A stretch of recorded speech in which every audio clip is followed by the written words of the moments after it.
Hey guys, this is Mr. Bainey. Welcome to week 11 of your ConnectU. I apologize for the late posting. I actually recorded this Tuesday night from home, and as it was downloading onto my computer, I fell asleep and never got around to it yesterday. So this is entirely my fault. I will promise you I will take care of you as long as you do the limited assignments that we have for the week. So this week we are talking entirely about plagiarism, and I'm sure that this is a term that you've heard over and over, right?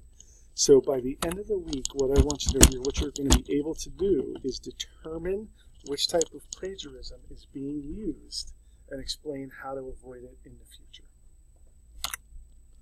So when you get time, I'm going to ask that you go ahead and watch this video, and I will send a link in your Google Classroom instead of me playing it now.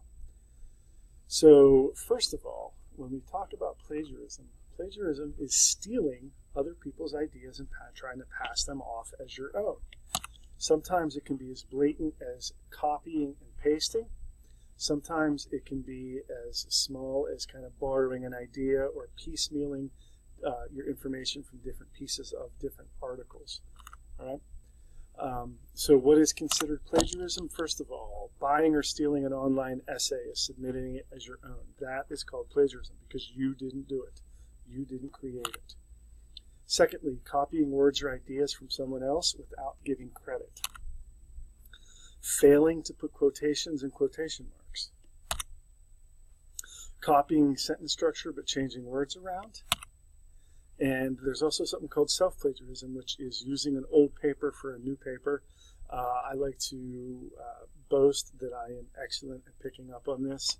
I can usually tell if it doesn't fit within a certain assignment and if it looks like a different assignment, right? Or copying so many words that they make up the majority of the work that you're doing. So those would all be considered plagiarism, right? So here we see the shame bell, right?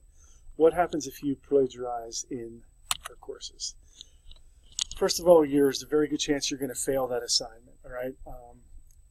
Depending on what program you're using, depending on who your teacher is.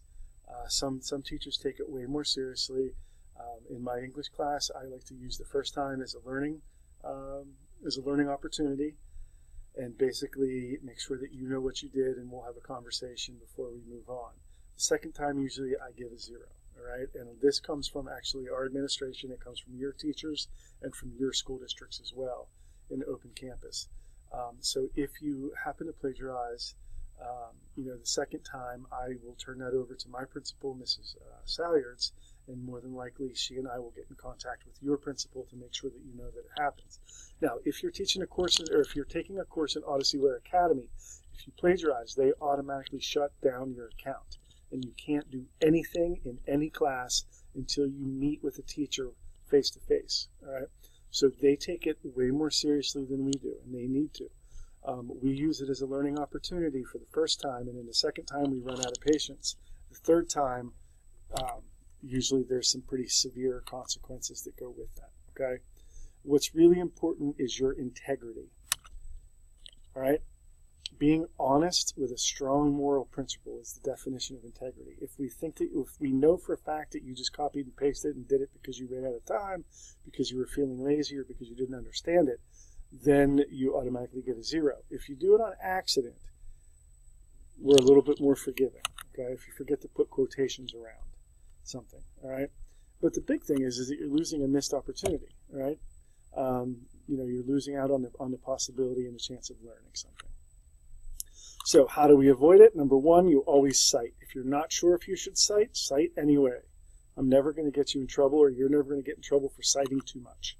Secondly, I want you to summarize. If you summarize or paraphrase, in other words, if you take something and condense it down, then that's not considered, or that is considered plagiarism unless you give credit to where credit's due. So you still need to cite those sources. Make sure that you include a works cited page or a bibliography. General rule of thumb is this: if you don't know the information prior to reading the information, you need to cite it, okay?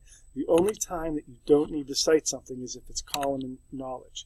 So if I said the Philadelphia is Pennsylvania's largest city, well, that's well known. You don't have to cite that. If I said that the Pittsburgh Steelers have won more Super Bowls than any other team in the history of the NFL, that is also general knowledge. So you don't have to cite according to the NFL, right? That's general knowledge.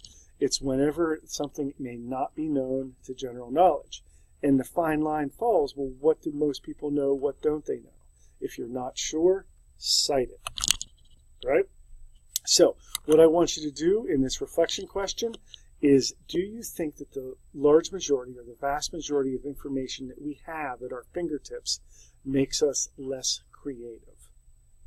Of all the stuff that's out there on the internet, does it make us less creative or does it make us more creative? Right? So what I want you to do is just follow up and go ahead and post your answer in a private topic to me. Thank you very much. We'll talk soon.